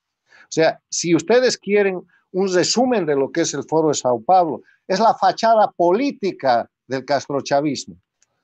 Muestran sus operaciones y sus acciones conspirativas, sediciosas, desestabilizadoras, como si fueran acciones políticas de izquierda. Y lo primero que hay que hacer con el Foro de Sao Paulo es desenmascararlo, es mostrar la verdadera naturaleza de sus actividades, es que la gente sepa, y está en sus documentos, que están además publicados en todo el sistema del Internet, sus reuniones. Acaban de tener una reunión virtual donde ponen énfasis en la desestabilización de las democracias en la región, y hay una periodista venezolana, Maybor Petit, que refleja eso en su blog y en una serie de medios que se han reproducido a través de la prensa libre de Colombia y de otros países, donde está resumido y copiado todo lo que es el contenido de la última reunión vía Zoom del Foro de Sao Paulo, y reuniones con documentos escritos, la de Venezuela, Caracas el año pasado, septiembre, la de agosto del año pasado en Cuba, que son verdaderas reuniones de conspiración. Entonces, si entendemos que el socialismo del siglo XXI, castrochavismo, es un grupo de delincuencia organizada transnacional, no es un grupo político, y que el Foro de Sao Paulo es su brazo operativo, la conclusión es muy sencilla. El Foro de Sao Paulo es la fachada política, es la careta que trata de presentar como política de izquierda una acción que es esencialmente criminal contra las democracias de la región. El Grupo de Puebla, como este concepto que les estoy dando está muy difundido, porque la gente sabe que el Foro de Sao Paulo es la herramienta de desestabilización que utiliza Cuba, que utiliza Venezuela, que utiliza Nicaragua, la utilizan para conspirar, para reprimir, la utilizan para hacer asesinato de la reputación. Vayan a ver ustedes las redes y los comunicados del Foro de Sao Paulo y del periódico cubano oficial, el Grama y otros, después de esta conferencia. Vamos a aparecer nosotros acusados de todos los delitos que ellos cometen. Eso se llama character assassination, asesinato de la reputación. De eso se ocupa también el Foro de Sao Paulo en cada uno de los países donde no logra neutralizar o donde no logra reclutar a la gente que puede representar una amenaza para ellos.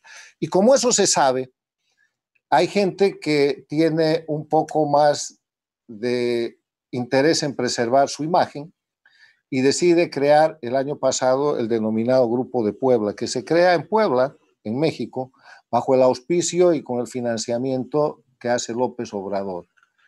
Y en ese Grupo de Puebla está López Obrador, está Insulza, está el presidente Fernández de la Argentina.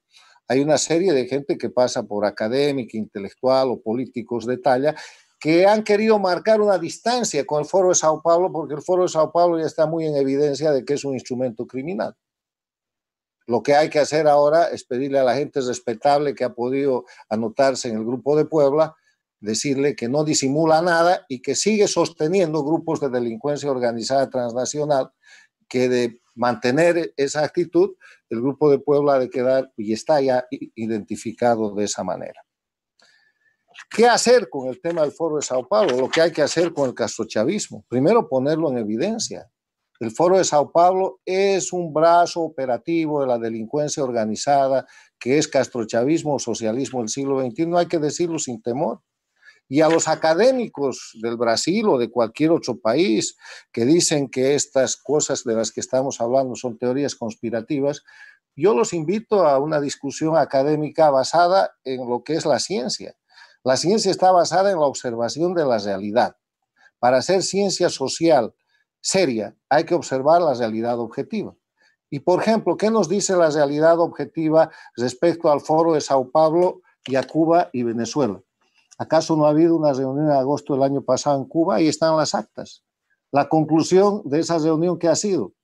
Que había que recuperar de la derecha y del neoliberalismo que estaba tomando los gobiernos en América Latina el control para los grupos progresistas, y que para eso había que desarrollar una serie de tácticas que son totalmente conspirativas y que están ahí escritas.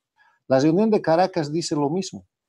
¿Acaso los observadores de la realidad objetiva, los académicos que hablan de conspiración, no conocen las declaraciones de Diosdado Cabello diciendo, después de toda la agitación del golpe de Estado del Ecuador, de la agitación en Chile, de la conspiración en Colombia y en el Brasil, que sale a decir que eso era parte de la visita bolivariana y describe que ese era el resultado de la reunión del Foro de Sao Paulo en Caracas? ¿Acaso no pueden ver el discurso del dictador Maduro diciendo lo mismo? O sea, estamos hablando de hechos. O sea, estamos hablando de la observación de la realidad objetiva, no para construir teorías, sino para afirmar situaciones que nos llevan a conclusiones concretas, que son las que yo ofrezco hoy día. Yo no estoy ofreciendo el castrochavismo, delincuencia organizada en las Américas, como una teoría o una tesis. No. Esa es una afirmación objetiva basada en hechos y en demostración de documentos que están aquí y con los cuales podríamos llenar una biblioteca con libros como el de Cutiño, con investigaciones como la de Meibor Petit, con documentación que está en los tribunales, en los periódicos y en la disposición de todo el público, a documentación a la que deben tener acceso los académicos, porque ser académico no quiere decir solamente pensar, obviamente eso forma parte, y formular tesis y formular teorías o formular interpretaciones. Para hacer ciencia hay que partir de la observación de la realidad objetiva. Ahora, pueden ser académicos proselitistas, eso es ya otra cosa, pero para ser académico cientista en el marco de las ciencias sociales, de las ciencias políticas, no hay otro mecanismo que no sea empezar por la observación de la realidad de los hechos, que es lo que yo planteo en el Brasil, en Bolivia, en Cuba, en Nicaragua, donde ustedes quieran. ¿Quién puede negar hoy día que Venezuela es un narcoestado? ¿Quién puede negar que se fusiló al general Ochoa en Cuba después de que se descubrió la conexión entre el narcotraficante colombiano Pablo Escobar y el narcotraficante boliviano Roberto Suárez, con el propio Fidel, con visitas de estos narcotraficantes a Cuba y con intercambio de negocios para el transporte de cocaína a los Estados Unidos a través de Cuba? Hay varios libros sobre el tema, e incluso está el testimonio de la viuda de Roberto Suárez, que viajó y acompañó a su esposo a Cuba en uno de esos viajes de visita a Fidel Castro.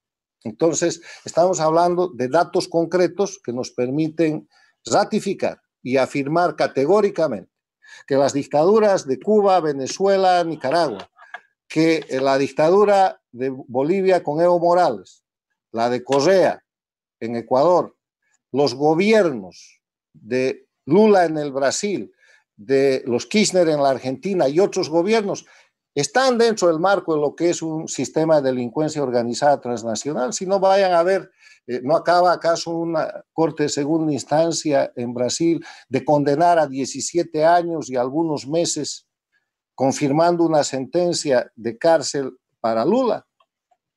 Y no acabamos de ver hace 2 o 3 días al presidente de Argentina, Alberto Fernández, conversando por vía virtual con Lula, dándole su pesar por esa situación y diciendo que él está muy apenado porque está solo junto con López Obrador y que extraña a Chávez, a Maduro, a Fidel, a Evo Morales, a Correa y a una cantidad de otra gente que están buscados, plantareados y condenados. Correa acaba de recibir una condena de 8 años por corrupción. Y el día que haya un gobierno de transición, un gobierno democrático en Bolivia, le van a faltar años de cárcel a Evo Morales, porque por el narcotráfico, por las masacres, por la corrupción, por el fraude electoral, por centenas de actos de corruptela que son de dominio público, incluyendo uno en el cual el Brasil ha sido actor principal, cuando Evo Morales ha tenido acorralado en la Embajada del Brasil en La Paz a un senador en pleno ejercicio que después ha podido escapar gracias a las gestiones del gobierno de Brasil y refugiarse en el Brasil y que después ha muerto misteriosamente. Entonces, estamos hablando de delitos que cuando haya justicia independiente en Bolivia, le van a dar decenas o centenas de años de cárcel a Evo Morales, como estaba sucediendo en la Argentina, hasta que ha llegado de nuevo el kirchnerismo al poder y están tratando de cambiar la justicia federal. O sea, estamos hablando de datos concretos. Estamos hablando de gente que no tenía nada y que hoy día es multimillonaria. Vayan a ver cómo vive Evo Morales en la Argentina. Vayan a ver cómo vive la gente de su gabinete en la Argentina, en México, en España. Vayan a ver dónde está la plata del pueblo venezolano con centenas o miles de delincuentes que pertenecen al castrochavismo, que hoy día hacen ostentación de dinero desde Centroamérica, República Dominicana, Estados Unidos y en diferentes países del mundo. Vayan a preguntarle a Correa de qué vive, o vayan a ver dónde está la gente que antes era muy popular y muy obrera y hoy día son millonarios. Cada país tiene datos concretos de lo que es la corrupción pura y simple, que vamos a llamar, de lo que son las falsificaciones, de lo que son los delitos, crímenes, asesinatos. En Bolivia, Evo Morales ha cometido más de 20 masacres. En Venezuela acaban de prácticamente fusilar y matar a mansalva a presos en diferentes penales de Venezuela con el pretexto de la pandemia. En Cuba, esta mañana se han producido detenciones masivas contra periodistas independientes porque iban a salir en protesta porque un ciudadano cubano negro, un joven negro, fue muerto por la policía la semana pasada, por la policía de la dictadura cubana, y no hay caso de protestar allá. O sea, son hechos concretos que a la gente que con el título de académico quiere hablar de teorías conspirativas, los invito a hacer ciencia real en base a hechos de la observación de la realidad objetiva. Perfecto, muchísimas gracias. Y para los que nos escuchan, solo para que los que tengan interés, usted mencionó el libro de Aida Levy, que es la viuda de ese famoso narcotraficante boliviano Roberto Suárez Gómez. El título del libro, para los que tienen interés, es El rey de la cocaína, mi vida con Roberto Suárez Gómez y el nacimiento del primer narcoestado. Es un libro muy interesante porque es de alguien que también fue testigo de todo eso, el principio, ¿no? de esa de utilización del narcotráfico por Fidel Castro, ¿no? para ganar Ahí hay plata. un capítulo que dice la conexión cubana, y sí. ahí está el detalle de todas las negociaciones y los viajes y cómo empieza. Ellos son contactados por un diplomático cubano, por el embajador de Cuba en Colombia, que hace el primer contacto con el narcotraficante Escobar y con otra gente, y ahí está todo relatado y está comprobado por otras fuentes, además. O sea, Cuba es un narcoestado desde hace mucho tiempo. Claro, sí. Y Coutinho también, en el libro de Coutinho, él cuenta el relato de una persona que era...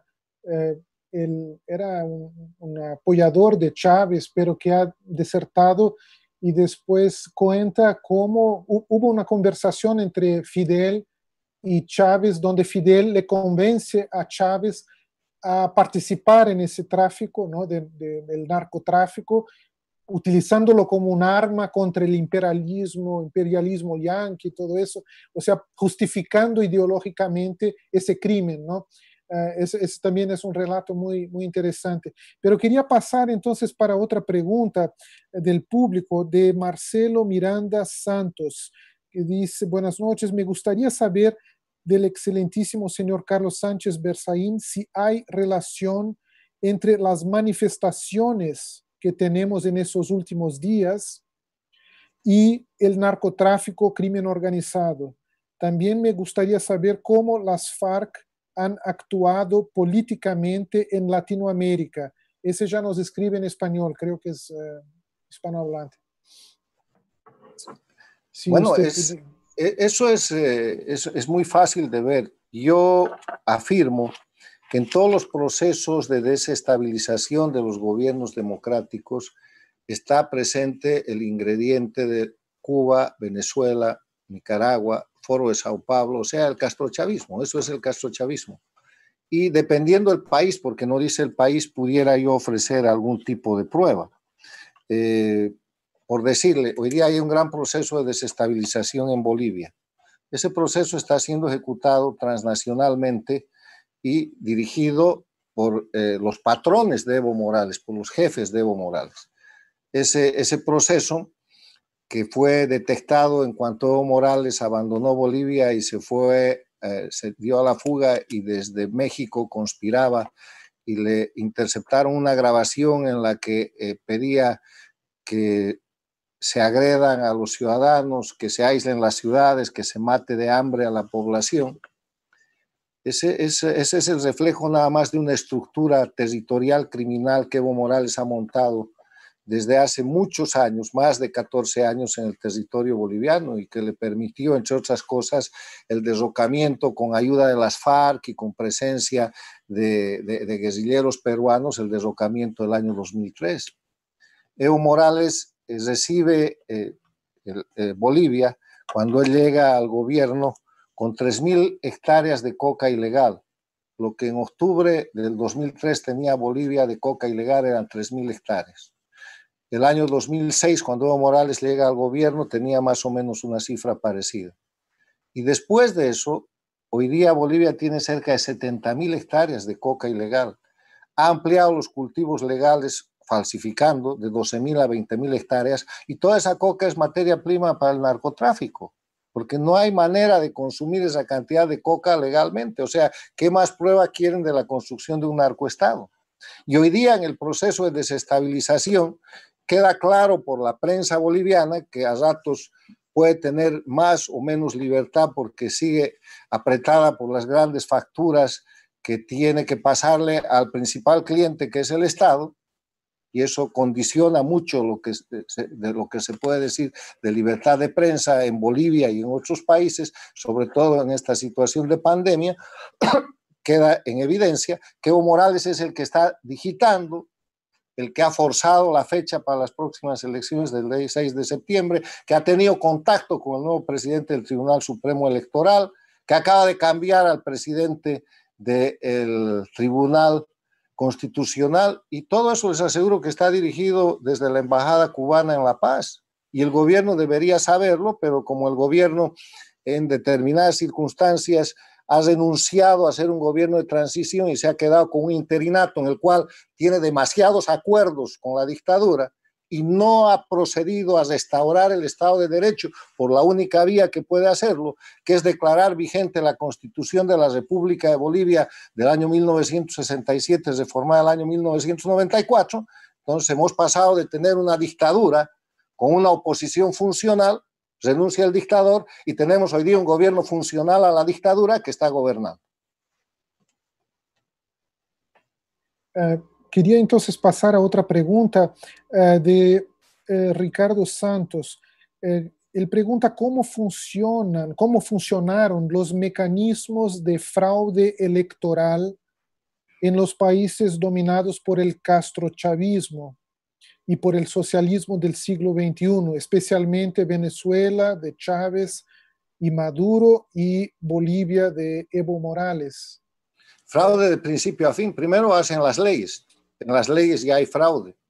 En las leyes hacen desaparecer el voto universal porque la base del voto universal es la igualdad, una persona, un voto. Eso no existe ni en Venezuela, ni en Cuba, ni en Nicaragua, ni en la Bolivia de Evo Morales. Hoy día en Bolivia no hay voto universal.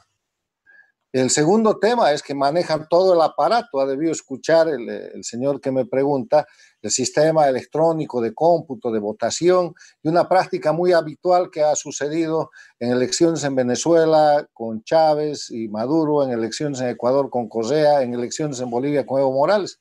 En determinado momento que se está haciendo el cómputo se apaga la luz, después se vuelve a prender la luz y cuando se prende la luz eléctrica está ganando el candidato oficialista. Y el otro tema, no hay Estado de Derecho, o sea, no hay vigencia de la ley. Ellos hacen las leyes que ya de por sí son infames, pero además de eso no hay a quien reclamar. Todas las autoridades de los tribunales electorales, los tribunales de justicia, los fiscales, los tribunales constitucionales, son puestas por la dictadura y dependen de la dictadura, o sea que ese es el estado de indefensión que tiene el ciudadano. Eso es fraude completo, que justifica falsedad material, falsedad ideológica, uso de instrumentos falsificados y la suplantación de la voluntad popular. Y pruebas de eso existen por doquier. Sí, es cierto. Yo me acuerdo también de haber leído, creo que fue en ese libro de Leonardo Coutinho, el tema de la utilización por Hugo Chávez en 2004, creo que era, de un CD que se distribuía entre la población donde tenían todos los datos de los electores y en quién han votado. O sea, no había voto secreto. El gobierno amenazaba indirectamente diciéndole a la población, miren, nosotros sabemos bien en quién ustedes han votado y después hacen ese tipo de amenaza con el carnet de la patria y cosas del estilo, ¿no? Sobre el punto. Además de eso, hay pruebas fehacientes de represión por voto, por resultados electorales.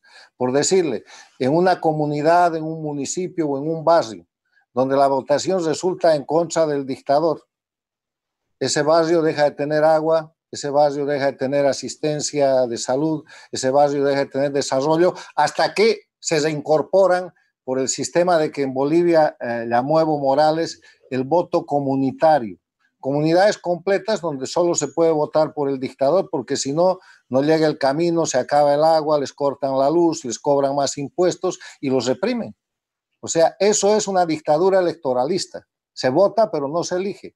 Todos hay que ir a votar para el show off, para la puesta en escena de que se diga que hay votación, pero el resultado ya se conoce. Y ese es el peligro de la elección del 6 de septiembre próximo en Bolivia. Otra dictadura electoralista donde seguramente aparecerá el resultado de que el candidato de Evo Morales puede ganar en primera vuelta.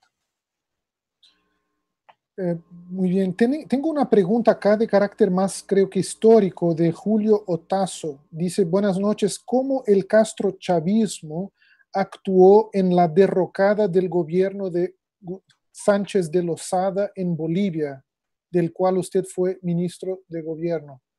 No Yo sé era si usted... ministro de Defensa en esa Defensa, ocasión. sí, sí. Esa fue una conspiración de principio a fin.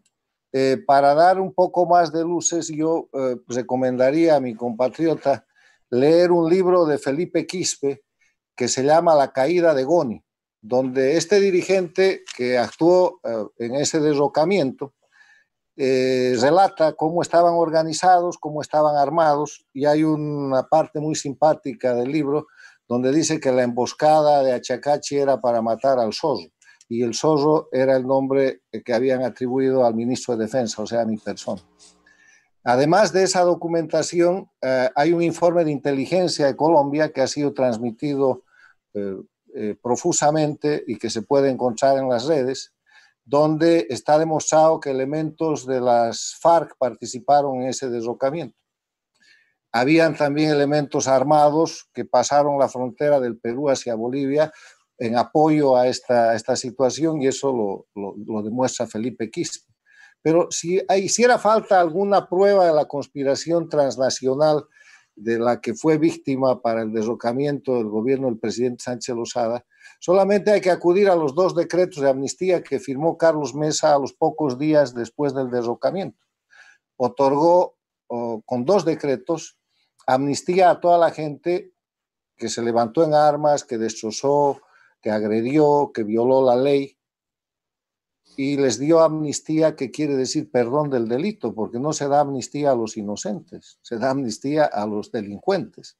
Y bajo esa ley de amnistía, esos 2 decretos de amnistía, perdón, Evo Morales y todos sus cómplices se convirtieron en acusadores unos, otros se convirtieron en víctimas y otros se convirtieron en testigos de un gran fraude procesal, que es el juicio de responsabilidades contra el presidente Sánchez Lozada y su gabinete de ministros, que está hasta ahora paralizado, porque no han podido continuar con ese fraude más allá de lo que es la manipulación que les ha dado el poder político que ellos han tomado. Al hacer un decreto de amnistía para darles perdón a los agresores del orden público, a los derrocadores, solamente han llevado adelante procesos contra la gente que estaba en función y en obligación de defender el Estado de Derecho y de cumplir la ley, haciendo desaparecer la igualdad jurídica, haciendo desaparecer el debido proceso, haciendo desaparecer la presunción de inocencia y toda la serie de garantías de debido proceso de la civilización actual.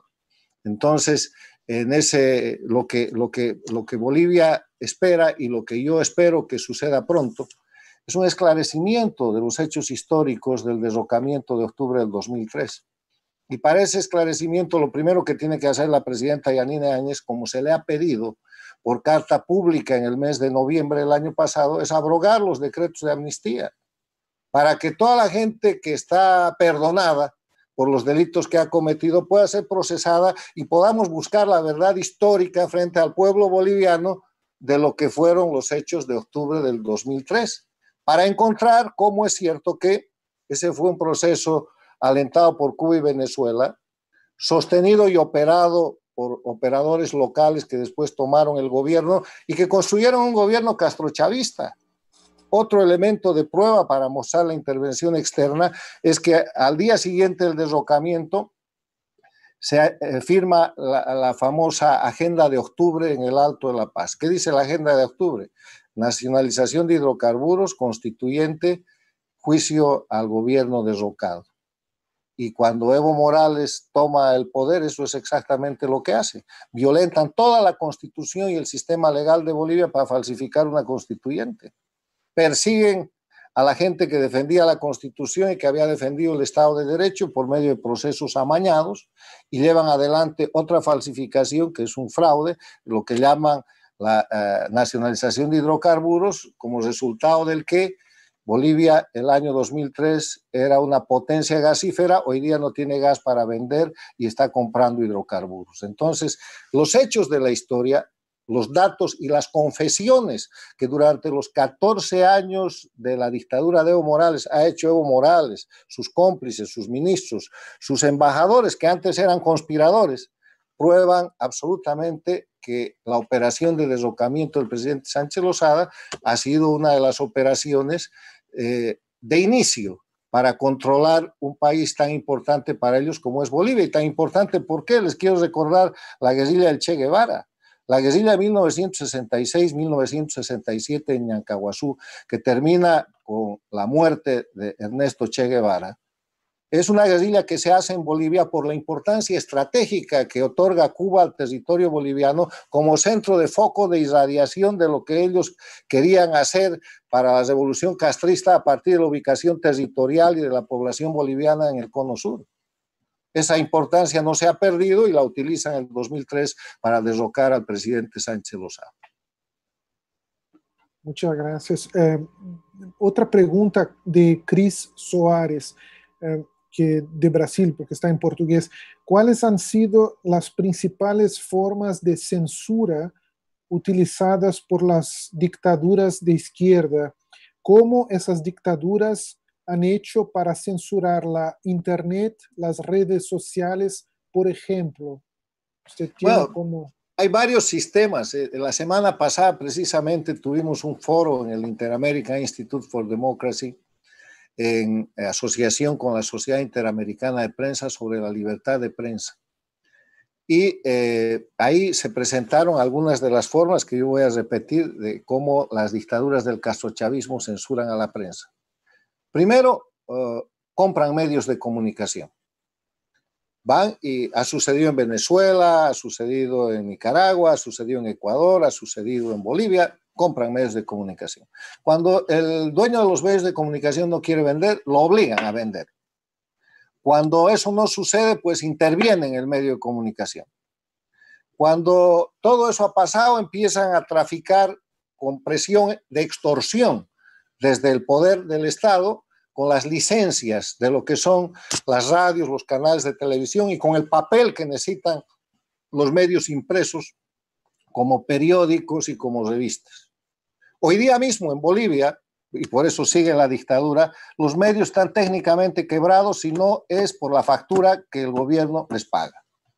Hace unas semanas se ha informado en Bolivia que decenas de millones de dólares han sido pagados en el régimen de Evo Morales a determinadas empresas de televisión y empresas de medios de comunicación. O sea, ya tenemos, te obligan a vender, si no te obligan a vender, te quitan el medio, te extorsionan con las licencias y después te extorsionan con la publicidad o te extorsionan personalmente y la prensa que queda en una dictadura electoralista termina por ser oficialista. Y si no, Vean ustedes lo que está pasando hoy día en Venezuela. Cuba no tiene ninguna prensa libre. Y en el tema de las redes, simplemente quitan licencias. CNN no puede operar en Venezuela. Creo que tampoco NTN 24. Cortan los sistemas de suministro de redes. Prácticamente el sistema de Internet que llega a Cuba y Venezuela es satelital. Eso es altamente caro, pero además de eso en Cuba les están quitando los celulares a la gente. O sea, les destrozan los celulares, les destrozan los equipos para que no haya medio de comunicación posible y quitarlos y seguir sosteniendo lo que siempre favoreció a la dictadura cubana, la condición de isla incomunicada que tiene Cuba. En Venezuela hacen lo propio. En Bolivia han controlado a través de la empresa de telecomunicaciones los contratos, los sistemas de expansión de redes y obviamente eso supone un control inclusive de las aplicaciones y de los medios de comunicación que dispone la gente. O sea, el control desde un Estado concentrador, regulador, absolutamente centralista es muy fácil y lo practican. Y sin jueces, sin a quién quejarse, sin a quién acudir, sin Estado de Derecho, sin división e independencia de poderes, bueno, te quedaste sin conexión y te quedaste sin celular y te quedaste sin libertad de prensa y mejor dedícate a otra cosa. O dedícate a facturarle bien al gobierno desde el medio de comunicación para hacer mucho dinero, como han hecho muchos medios en los sistemas de las dictaduras del castrochavismo. Sí. Bueno, muchas gracias. Usted tiene más tiempo porque tengo otras preguntas acá. Dos más, si le parece. Dos más, perfecto. Hay acá una, por ejemplo, pregunta Sergio Ferreira.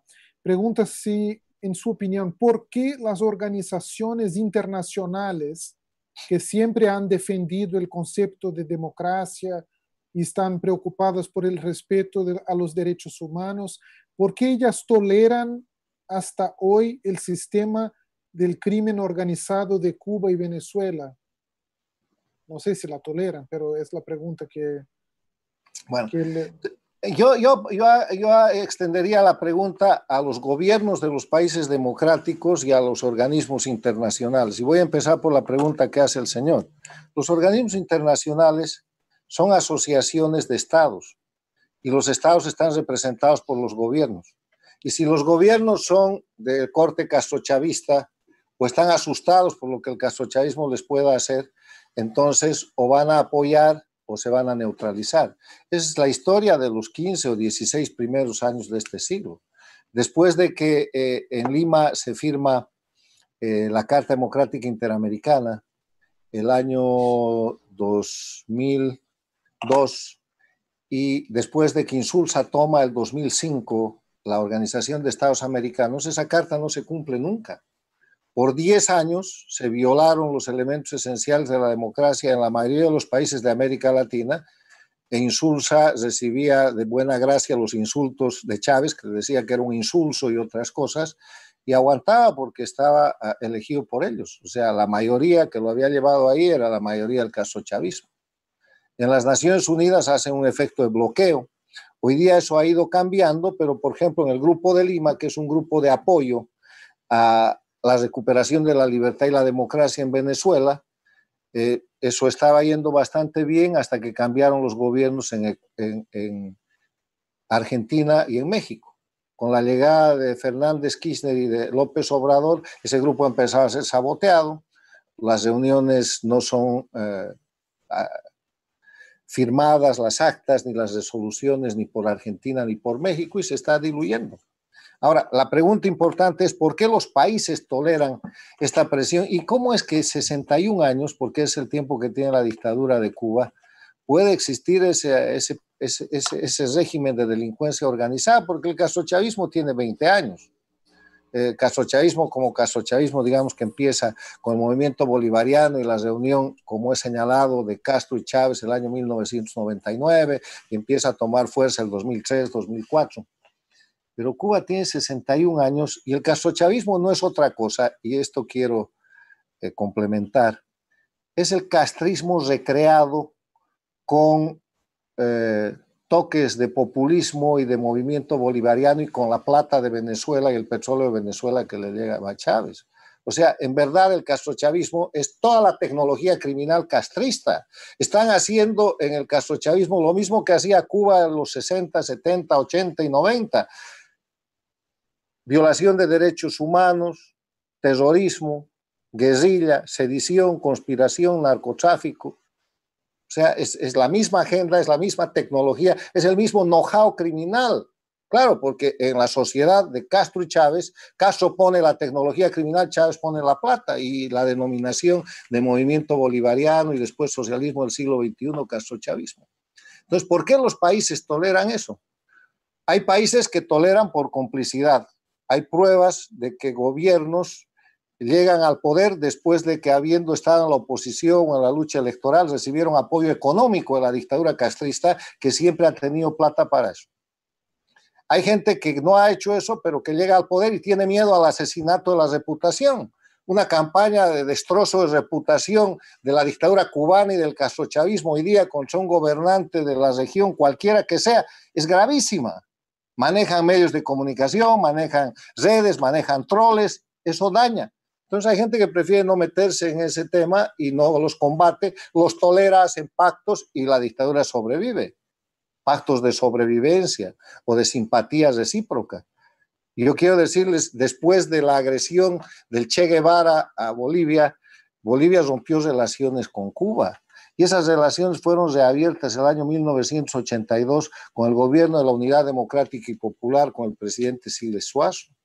Y después, gente de la administración cubana que después desertó y que vino a vivir en el mundo democrático, digamos, certifica y declara que la relación con ese gobierno de Cuba era muy abierta, porque habían ayudado a ese proyecto político con dinero para la campaña electoral y que por eso se abrieron las relaciones de Bolivia con Cuba. Y así se quedaron. Y después de 14 años de ocupación castrochavista a Bolivia, Bolivia sigue teniendo relaciones con Cuba y el gobierno interino no ha querido expulsar al embajador cubano de La Paz, al famoso coronel Zamora, alias el Gallo Zamora, que es el que seguramente está manejando hoy día la conspiración contra ellos mismos.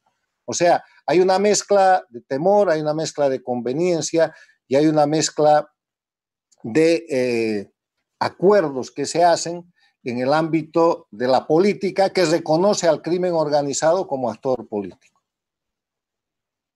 Bueno, muchas gracias. Entonces haría la última pregunta y le pido disculpas a las personas que nos han enviado muchas más, pero que lamentablemente no nos dio el tiempo.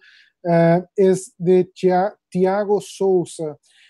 ¿Cómo usted ve la posibilidad de avances de la agenda globalista en Estados Unidos y en el mundo en caso de una victoria de Joe Biden en las próximas elecciones en Estados Unidos? Ese probablemente es una persona que ha escuchado nuestros otros eventos. Hemos hablado mucho del globalismo versus el soberanismo, el nacionalismo, ¿no?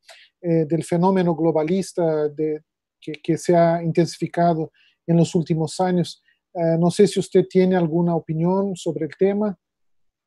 Mire, yo creo que hay que esperar el resultado de las elecciones de Estados Unidos. Yo tengo una confianza muy grande en el sistema de la democracia más importante de la región y seguramente del mundo. La democracia, como se conoce hoy, es una creación de los Estados Unidos. Está fundada en el rule of law, que es el Estado de Derecho. Está fundada en un principio que es muy práctico, como todas las democracias. La libertad y el derecho propio tiene como único límite la libertad y el derecho de los demás. Y en esa interacción hay un proceso que está en marcha hoy día, que lo hemos visto no solamente en Estados Unidos, sino en el mundo, que es que como resultado de la pandemia, como uno de los efectos de la pandemia, hay un cambio de los paradigmas de la conducta social. Hay cosas que ya no se pueden hacer y hay cosas que se hacen diferente, y eso brinda una oportunidad para tratar de resquebrajar la estructura de los sistemas. Yo personalmente no creo que lo van a lograr porque se trata de un sistema articulado en la gran participación y en la libertad de la gente, lo que no quiere decir que no hay que dejar de observar el fenómeno. Ahora, para contestar a esa pregunta habrá que ver el resultado de las elecciones y ese es un tema que lo van a definir los ciudadanos americanos y esperemos. Lo que sí le puedo decir es que respecto a la política exterior de los Estados Unidos hay una gran expectativa. La política exterior del anterior gobierno fue una política de acercamiento y de apertura con las dictaduras, inclusive se abrieron relaciones con Cuba. La política exterior de los Estados Unidos con el presidente Trump hace un giro de 180 grados y prioriza el respeto a los derechos humanos, la libertad y los principios y valores de los Estados Unidos en esa relación y ha llevado a situaciones de sanción y a situaciones de defensa de la libertad y la democracia respecto a las dictaduras de Cuba, Venezuela y Nicaragua, cuyos resultados o cuyos efectos se están viendo hoy en día.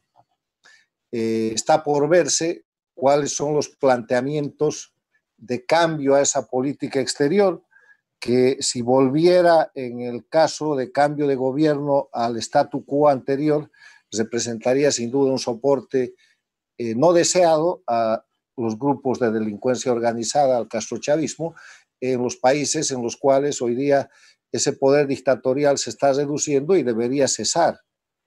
Todos los latinoamericanos, los americanos, tenemos la esperanza de que la dictadura en Cuba, Venezuela y Nicaragua cese, que Bolivia pueda emprender un proceso de transición para cesar también la dictadura y que el Ecuador pueda concluir un proceso de transición y que la Argentina y México no caigan en ese riesgo y que el resto de las democracias se defienda institucionalmente en el marco de la libertad y en el marco del Estado de Derecho para evitar y frenar las agresiones y las conspiraciones de que son víctimas. Pero este es un proceso en marcha y estamos viendo que hasta aquí, gracias a Dios, pese a las grandes amenazas de las dictaduras de delincuencia organizada, en los últimos años son las democracias las que están teniendo muchos más avances y muchos más triunfos.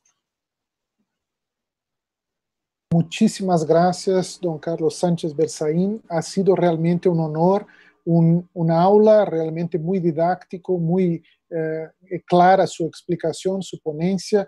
Me gustaría también, no sé si usted tiene alguna consideración final, sino del contrario nos encaminaríamos al cierre de este evento. Quería agradecerle a usted, al Instituto Interamericano para la Democracia, agradecer también a todos que nos escuchan en Latinoamérica, en Estados Unidos, en Miami, en Florida. Queria também, se me permite, dirigir-me a los brasileiros em português, muito brevemente. Muito obrigado a todos que assistiram até agora.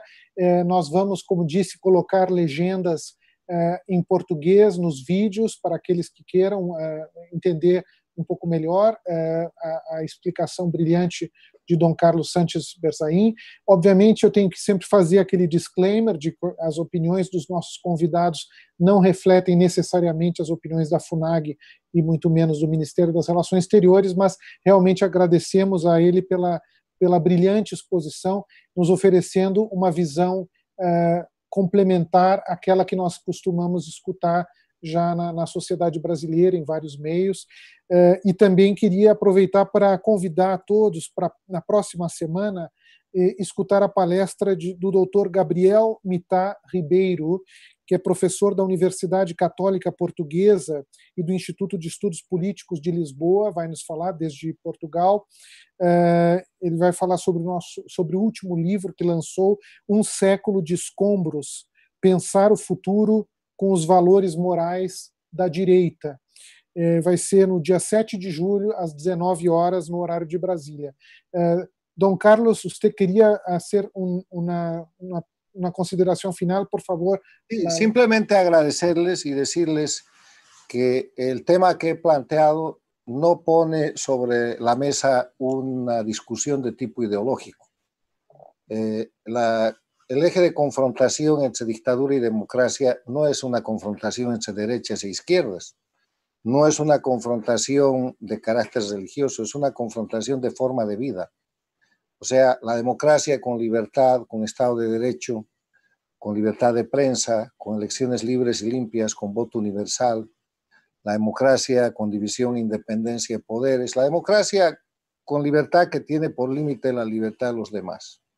Y la dictadura de crimen organizado transnacional, con todo lo que ustedes pueden ver en Cuba, Venezuela, lo que había en Bolivia, lo que hay en Nicaragua, con persecución, concentración del poder, corrupción, narcoestado, presos políticos, asesinatos, exilio, con miseria, con crisis humanitarias de todo tipo. O sea, no estamos hablando de ideología, ni de derechas, ni de izquierdas. Estamos hablando de un sistema, de una conducta. Estamos hablando en la confrontación entre lo que está bien y lo que es la agresión contra una forma normal de vida. De eso se trata esto que he tratado de explicarles y invitarlos a confrontar las cosas que he dicho con la realidad objetiva, a ver los datos y ver que de verdad hay un grupo de delincuencia organizada transnacional en las Américas que detenta el poder en Cuba, Venezuela, Nicaragua, que controla todavía Bolivia y que está amenazando al resto de las democracias, los países y los pueblos de las Américas. Muchas gracias. Muchísimas gracias, somos nosotros los que agradecemos mucho por su tiempo, por su conocimiento, ha sido realmente un honor tenerlo con nosotros. Entonces, agradeciendo a todos, me despido, muchas gracias, boa noite a todos.